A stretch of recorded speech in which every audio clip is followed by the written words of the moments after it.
Hey everyone, welcome to Marcus Fixes Stuff, the show where I teach you how to fix stuff at home so you don't have to pay for an expensive repairman. We're back in my laundry room because my washing machine has gone crazy. Now we're going to do something a little bit different than my other videos. Today is going to be the first video of 2 or 3. I'm going to show you how to get into this thing, how to take it apart so you can access the drum and the support rods and whatever else we need to replace inside.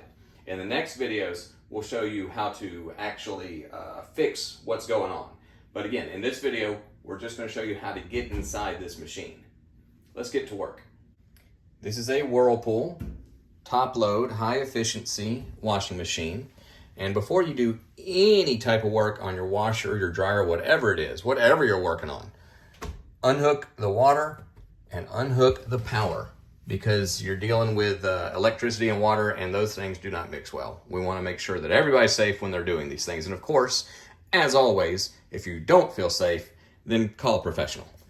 And in the future, if you're looking for the parts for this machine, little tip, your serial number and model number are right there on the inside. And that's for most washing machines. You'll find that label. It actually goes for dryers too. If you open the dryer lid, you will, or the hatch, you will see the serial number. So anyway, back to the machine. First thing we're gonna do is cut off the water supply, unhook the power supply, and unhook these water lines so that we can work on this thing safely. Another tip, this is something I like to do when I'm working on a washing machine or dishwasher or hot water heater, whatever, anything using water, have a towel around, because whenever you unhook those water lines, water is going to come out. So it's just a good thing to have. Okay, you can see we've got the water hoses disconnected. We've got it unplugged.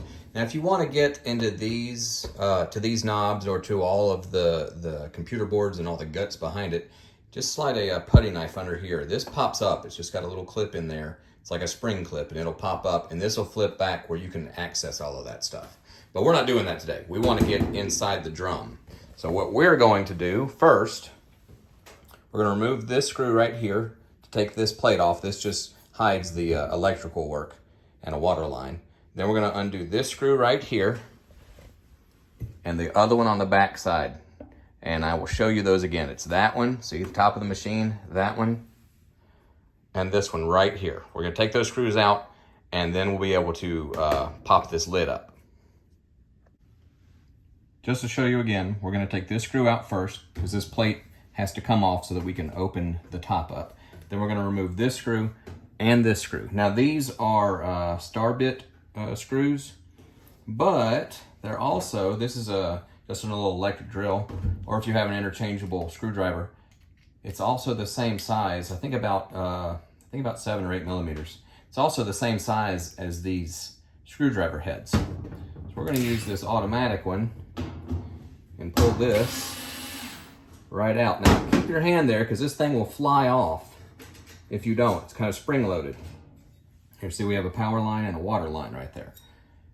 And like I always say, keep a little bowl or cup or something to put all your screws in. So now we're going to take this one out. I'm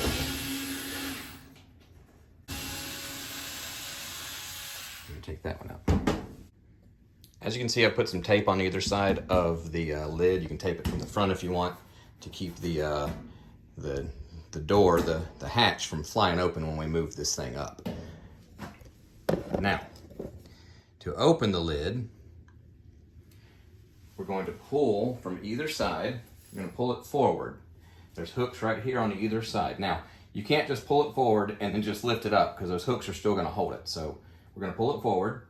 It doesn't take a lot of effort, but now watch. If you try to just lift it, it doesn't work. So lift up, move it backwards a little bit, and then it will open. Now that we have that open, you want to make sure that that tab is through that slot and that tab is through that slot, so that the machine lid does not fall off while you're working. You have to make sure that the lid doesn't fall on you while you're working and doesn't fall off of the machine while you're working. So you've got to put something right here and clip it down here so that the kind of like a car hood kind of thing. Now, if you have, you know, a pole or something you can stick under there to hold it open, that's great. Whatever you got lying around, that's fine. I'm going to take some paracord And I'm just going to thread it through here because, you know, I don't have just a hook laying around. You know what I mean?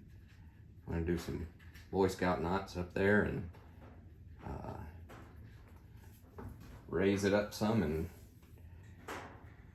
then we're going to drop it and tighten it on this hook. And I'll show you what I'm doing in just a second.